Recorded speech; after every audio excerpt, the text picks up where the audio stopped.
네, 우리 다 같이 묵도하심으로 2021년 8월 8일 주일 예배를 시작하겠습니다. 함께 묵도하시겠습니다. 여호와는 나의 목자시니 내가 부족함이 없으리로다. 그가 나를 푸른 초장에 누이시며 쉴만한 물가로 인도하신도다. 내 영혼을 소생시키시고 자기 이름을 위하여 의의 길로 인도하시는도다. 내가 사망의 음침한 골짜기로 다닐지라도 해를 두려워하지 않을 것은 주께서 나와 함께 하심이라.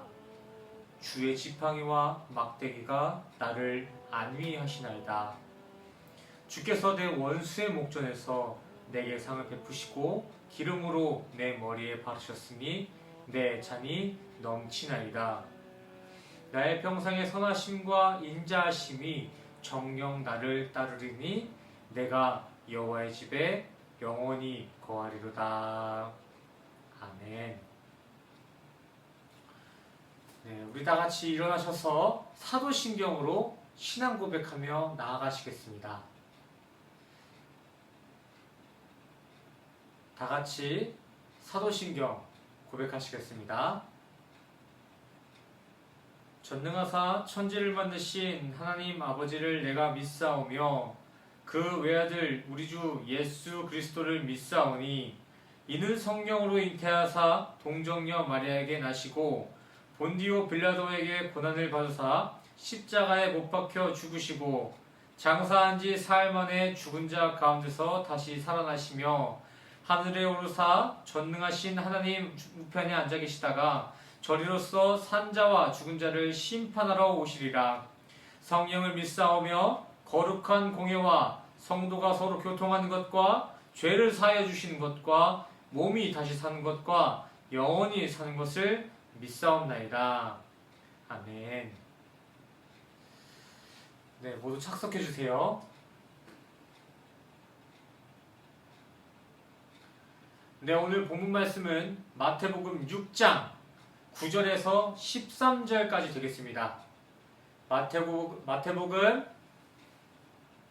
6장 9절에서 13절까지 함께 합독하시겠습니다. 그러므로 너희는 이렇게 기도하라. 하늘에 계신 우리 아버지여, 이름이 거룩히 여김을 받으시오며 나라가 임하옵시오며 뜻이 하늘에서 이루어진 것 같이 땅에서도 이루어지이다. 오늘 우리에게 일용할 양식을 주옵시고 우리가 우리에게 죄진 자를 사하여 준 것 같이 우리 죄를 사하여 주옵시고 우리를 시험에 들게 하지 마옵시고 다만 악에서 구하시옵소서.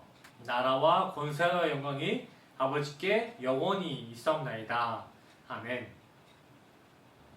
오늘은 드디어 5주간 쭉 이어서 교제해왔던 예수님의 기도 가르침, 일명 주기도문의 가장 마지막 파트 시간입니다. 오늘 이렇게 마지막 구절을 함께 정리해보고 주기도문 설교는 다음 주 내로 이렇게 교제가 마무리되어질 것 같습니다. 우선 오늘 본문의 중심 구절 마태복음 6장 13절만 다시 한번 읽어보겠습니다. 13절 우리를 시험에 들게 하지 마시옵고 다만 악에서 구하시옵소서. 나라와 권세와 영광이 아버지께 영원히 있사옵나이다. 아멘. 공간복음서 중 동일한 주기도문이 기록되어져 있는 누가복음 11장 4절도 한번 함께 보시겠습니다. 4절입니다. 우리가 우리에게 죄 지은 모든 사람을 용서하오니 우리 죄도 사하여 주옵시고 우리를 시험에 들게 하지 마옵소서 하라. 아멘. 자, 같은 주기도문이라고 하지만 뭔가 좀 허전합니다. 한번 보세요. 어느 부분이 빠졌죠? 네, 맞습니다. 9절의 말미 나라와 권세와 영광이 아버지께 영원히 입사옵나이다 라는 고백은 누가복음에는 기술되어지지 않고 마태복음에만 이렇게 기록되어져 있습니다. 뭔가 마태복음이 좀 더 상세히 적어놓은 원문 같고 누가복음은 조금 요약 기술한 것처럼 생각해 드실 수 있겠습니다. 하지만 반대로 이 누가복음의 내용이 원래의 원본 기록과 더 가깝습니다. 사실 괄호 안에 있는 이 내용은 지금까지 발견되어진 고대 성경의 사본에는 기록되어지지도 않습니다. 마태복음의 저자가 본래의 주기도문에 없었던, 그 설교에 없었던 새로운 구절을 추가로 기입한 것입니다. 신학자들은 이 부분에 있어 여러 가지 견해들을 내놓고 있습니다. 여기에 저는 여러 가지 견해 중 당시 설교를 듣고 있느니 곧 수신자의 차이에서 파생된 것이다 라는 의견에 신빙성을 두고 있습니다. 이 추가 구절은 당시 설교를 듣고 있는 그 사람들의 입장을 고려해서 추가되어진 내용이다 라는 것입니다. 그렇다면 당시 마태복음의 주 수신자는 누구였을까요? 네, 당연히 성경의 메시지라는 것은 신앙의 선상을 위해 서 있는 모든 성도님들이 수신자가 맞습니다. 하지만 인간의 역사적인 측면에선 당시 마태복음의 실제적인 주 수신자들은 유대인들이었습니다. 유대인들. 그들은 성경에 능통하였으며 신앙생활에 있어서도 철저한 종교 형식을 가지고 있었습니다. 그들은 기도할 때에도 율법을 준수하고 각자 미리 정해놓은 형식 안에서 기도를 드렸는데, 그런 형식의 틀 안에 있었던 성경의 기도 형식 중 하나가 바로 하나님의 나라와 권세의 영광에 대한 찬양의 고백이었습니다. 유대인들의 기도 그 앞과 뒤 성경 부분에는 일반적으로 이 하나님의 나라와 권세와 영광이라는 고백이 형식적으로 함께 뒤따라 고백되어졌다는 것입니다. 이 기도 형식은 단순히 정해져 있는 유대인들에게 뿐만이 아니라 이후 초대교회에 들어서까지 영향을 끼쳐서 초대교회 성도들까지도 이 기도를 함께 사용했다고 기록이 남겨져 있습니다. 주기도문을 이해하는 데 있어서는 이 부분이 크게 영향을 주는 것은 아닙니다. 하지만 이전 시간에 몇몇 분들이 이 괄호 부분에 대한 질문을 하셨던 그 기억이 있어서 이렇게 설교를 들어가기 전에 미리 이렇게 말씀을 드려봤습니다. 자, 그러면 이제 이 부분은 이렇게 넘기고 오늘 13절 내용의 진짜 키워드인 악과 시험에 대한 교재를 한번 나눠보겠습니다. 우선 첫 번째 키워드 시험이라는 단어부터 살펴볼까요? 먼저 성도님들께 한 가지 질문을 해보길 원합니다. 성도님들은 시험하면 무엇이 가장 먼저 떠오르시나요? 학창 시절에 중간고사, 기말고사의 시험이 생각난다는 몇몇 분들도 계신 것 같고, 또 현실에 수시로 찾아오는 고난과 역경의 시험이 떠오르시는 분들도 계실 것입니다. 다 맞습니다. 둘 다 시험이 맞아요. 이렇게 사람들은 시험에 대해 여러 가지 의미를 두고 있으며, 또한 대체적으로 시험이람을 그렇게 긍정적으로 생각하지 않고 있다는 것을 저는 항상 느껴왔습니다. 나 내일 시험 본다? 아니면은 누구누구가 시험에 들어 있단다 라는 얘기를 들었을 때 기분이 좋을 사람은 없잖아요. 네, 저부터도 그렇게 느낄 때가 있습니다. 그러나 여기서 문제는 몇몇 종교인들이 신앙인들에게 시험이 있어서는 안 된다라고 단호히 왜곡하며 극단적으로는 시험을 징벌의 개념으로만 착각하고 있다는 것입니다. 이들은 주변 사람들에게 어려움이 닥치면 그들을 위로하기는커녕 귀신론이니 뭐니 정죄하기 시작합니다. 연약한 이들에게 뭐만 하면 다 귀신이 씌어서 그런 거다, 이런 얘기를 하면서 더 용한 목사님을 찾아야 우리의 문제를 해결받을 수 있다라고 부추기며 신앙의 조언을 빙자한 무당짓을 독려하곤 합니다. 물론 성경에서도 시험의 개념을 여러 가지 의미로서 사용하고 있지만 결코 시험을 악인들의 영역에만 국한시켜 놓은 그러한 부분은 없습니다. 오히려 성경은 악인보다 신앙인들의 시험의 모습을 더 많이 기록하고 있어요. 또한 시편 34편 19절에서도 의인, 하나님과 연합되어진 우리 성도들, 우리 신앙인들, 우리 성도에겐 되려 고난과 시험이 더 많이 닥칠 것이다 라고 미리 예언한 바가 있습니다. 자, 구체적으로 성경에 나와 있는 신앙인들의 시험의 모습을 몇 가지만 좀 살펴볼까요? 먼저는 아브라함과 이삭의 시험입니다. 하나님께서는 아브라함에게 100년 만에 얻은 아들 이삭을 번제의 제물로 드려내라 라고 하시는 시험을 시행하셨습니다. 이건 어찌 보면 아브라함의 아들 이삭에게도 동일한 시험이 되었을 거라 생각이 돼요. 젊은 청년이 100살이 넘은 할아버지에게 물리적인 힘에 이끌려서 그 산까지 끌려온 건 아니기 때문이에요. 또 다음 시험의 대표적인 인물에는 욥이 있습니다. 욥은 당대 최고의 자산가였을 뿐만이 아니라 가정의 복까지 모두 받았던, 그리고 신앙적으로도 하나님께 칭찬받았던 인물이었습니다. 하지만 하나님께서는 그렇게 자신이 아꼈던 욥에게도 동일한 고난과 역경의 시험을 허락하셨습니다. 그 시험으로 인해 욥은 어마어마한 고통에 시달릴 뿐만이 아니라 자신이 가지고 있던 재산을 모두 몰수당하고 가족들은 모두 죽게 되었습니다. 그뿐만입니까? 자신과 함께 친하게 지내오던 벗들로부터도 조롱을 받게 되었습니다. 다음은 신약입니다. 신약의 대표적인 시험에는 예수님이 겪으신 광야에서의 시험이 있습니다. 하나님께서는 광야에서 극한의 상황을 겪고 있는 독생자 예수님께도 똑같은 시험을 허락하셨습니다. 하나님께서는 이렇게 믿음의 조상이라고 불렸던 아브라함과 정직하다 칭찬하시며 이뻐하셨던 욥에게도 이 시험을 허락했으며 자신의 독생자인 예수님에게까지 동일한 시험을 주어줬습니다. 이것만 봐도 시험이라는 것은 단순한 징벌의 개념에만 국한되어 있지 않다는 걸 우리는 알 수 있습니다. 더하여 성경 속 많은 시험의 대상들은 대부분 주어진 이 시험을 통해 멸망이 아닌, 징벌이 아닌 이전보다 더 성숙한 믿음을 갖게 되어지기도 하며 하나님의 음성을 진정으로 깨닫게 되기도 합니다. 사도 바울은 로마서 5장 3, 4절을 통해 환난은 인내를, 인내는 연단을, 연단은 소망을 이룬다 라고 고백했습니다. 이렇게 성경에서 나타나 있는 몇 가지의 시험의 모습만 찾아보더라도 시험은 악인뿐만이 아니라 우리 성도들에게도 속한 것이며 오히려 때로는 성도의 소망을 위한, 소망에 필요한 요소가 되어진다는 것을 우리는 알 수 있습니다.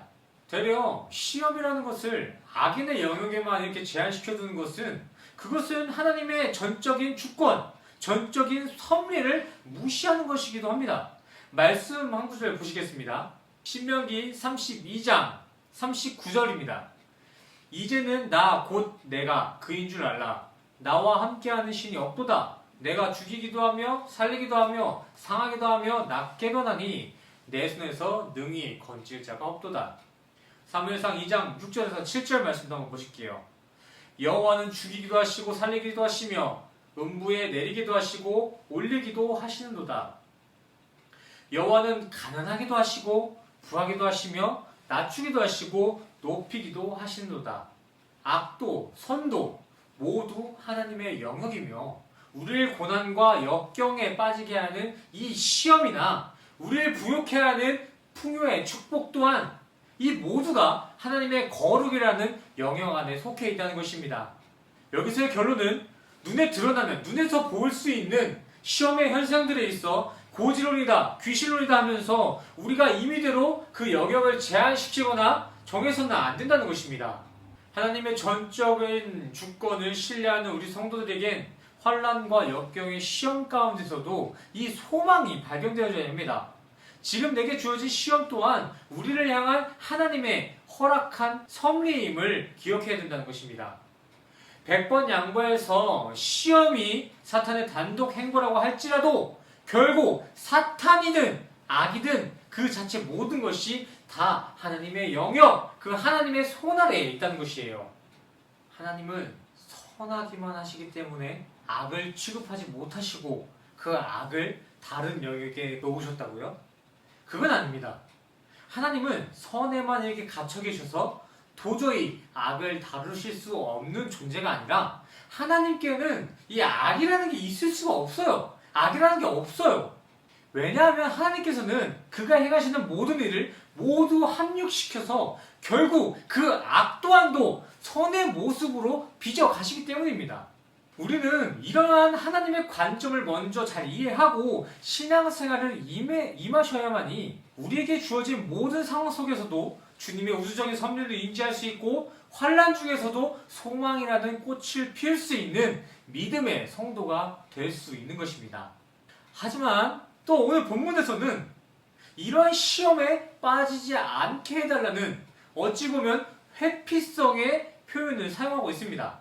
기껏 앞부분에서 하나님의 계획 안에서는 시험도 성도를 위한 것이다 라고 설교했는데 정작 본문에는 그 시험을 피하게 해달라는 그런 표현이 사용되어졌다고요. 여기에 목사님이 다 틀리셨습니다 라고 하실 수도 있겠지만 결코 그렇지 않습니다. 왜냐하면 위 구절에 시험을 피하게 하소서라는 고백의 진의는 나 신앙이니까 그 시험 주시면 안 됩니다 가 아니라 하나님께서 주신 시험을 성도의 모습으로서 충분히 이겨내소서라는 소망에 초점이 맞춰져 있기 때문입니다. 한 줄로 정리해보자면 오늘 본문의 13절은 회피성 의도의 구절이 아닌 시험의 임함 가운데서도 끝까지 주님의 제자로서 주님의 성도로서 살게 하소서라는 성도의 믿음을 구하는 구절이라는 것입니다. 예수님께서 지금 너희가 끝까지 성도로서 살아갈 수 있도록 기도하라고 이렇게 우리에게 권하고 계신 거예요. 진짜 기도를 가르치고 계신 거죠. 우리는 우리의 삶에 주어진 모든 일에 이러한 기도의 가르침, 믿음의 고백을 가지고 임하셔야 합니다. 물론 믿음이 있는 성도들에게도 반드시 이 시험이라는 것은 징그럽게 쫓아와요. 성도에게도 시험이 있을 수밖에 없다고요.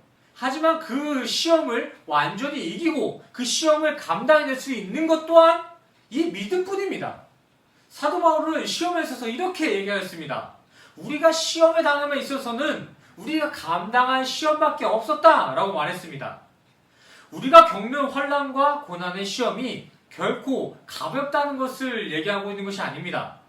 사도 바울은 하나님과 연합된 우리 성도들에게는 그 시험을 충분히 감당해낸 성령의 능력과 권세가 함께 동행되어지고 있음을 깨닫고 그 깨달음 가운데 고백한 구절입니다. 신앙생활은 자신의 공로를 쌓거나 주어지는 시험들을 하나하나 이겨내며 성도의 자리를 조금씩 입증해내는 종교생활이 아닙니다. 신앙은 그러한 입증을 요구하지 않습니다. 율법적인 게 아니에요. 신앙생활은 그저 이 땅에서도 성도로서 성도답게 살아가는 그 삶의 모습 자체가 바로 신앙생활, 신앙입니다. 하지만 모두가 아시다시피 성도의 자리를 끝까지 수호해내는 것은 결코 쉬운 일이 아닙니다.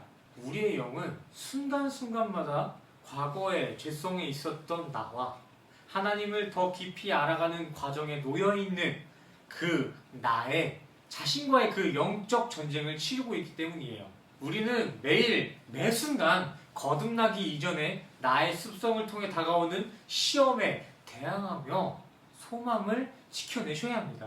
우리 인간은 주로 인해 거듭나기 이전에는 죄를 짓는 기계예요.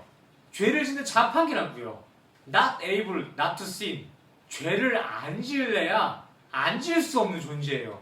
이것은 사탄이 우리의 삶을 구석구석 괴롭혀서가 아니라 이미 우리가 선악과에 오염되었기 때문에 사탄이 뭘 하지 않고 가만히 냅두기만 해도 우리는 자동적으로 시험에 들고 죄를 지을 수밖에 없었던 존재라고요.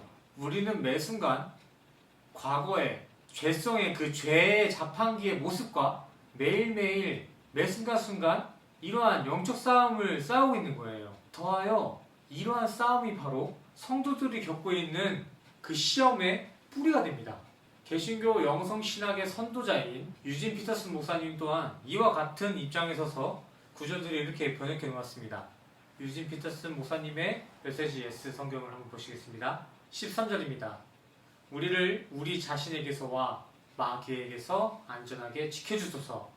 지금 우리의 눈으로 보여지는 가시적인 시험 현상들을 극복하는 것만이 시험을 이겨내는 것이 아니라 시험을 시험되게 하는 자신의 죄된 본성과의 싸움에서 하나님의 연합의 자리, 그 성도의 자리를 지켜내는 것 또한 진정 시험을 피하고 진정 시험을 승리하는 것입니다.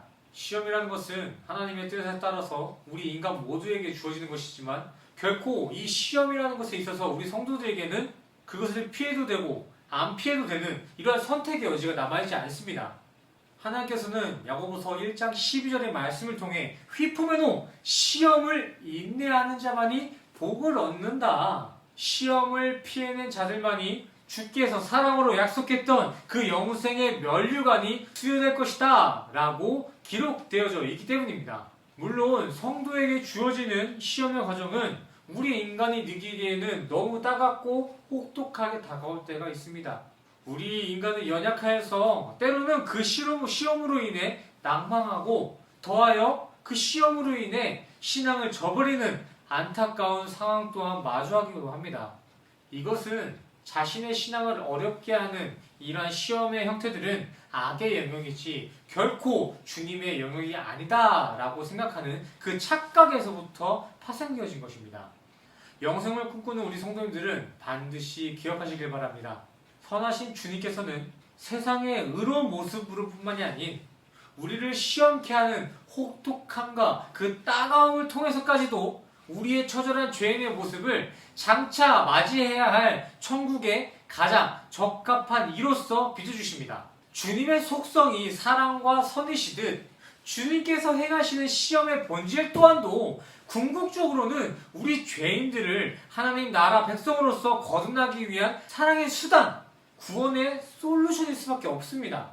주님의 섭리 안에서 행해지는 시험은 이렇게 우리의 삶에 가장 적합한 방법으로, 적합한 수단으로서 광야와 같은 세상의 여정을 하나님 나라의 백성의 삶으로 전환시키고 우리를 인도해 내십니다. 거칠어진 땅이나 버려진 땅을 다시금 논이나 밭과 같은 쓸모있는 땅으로 개간시키기 위해서는 반드시 땅 밟기라는 작업이 걸쳐져야 합니다. 메말라버린 땅이 다시금 씨를 품어내고 곡식을 내기 위해서는 먼저 소와 말과 같은 짐승들이 그 땅 위를 하루 종일 열심히 밟아야만이 비로소 그 땅이 곡식을 수확할 수 있는 옥토의 밭으로 다시금 살아날 수 있다는 것입니다.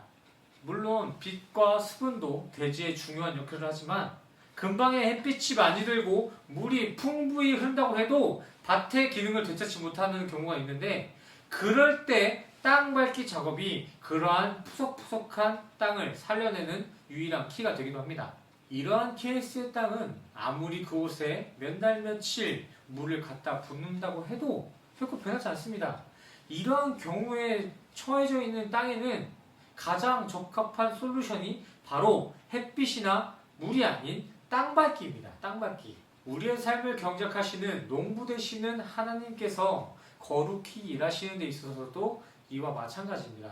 우리를 기르시는 하나님께서는 우리에게 빛과 수분과 같은 말씀과 기도 생활을 하게 하므로 신앙생활의 전체적인 밸런스를 가장 균형 있게 경작해 나가시지만 때로는 페이라스모스 시험이라는 땅밟기 작업으로 우리의 메말라버린 심령을 다시금 개간시키기도 하십니다.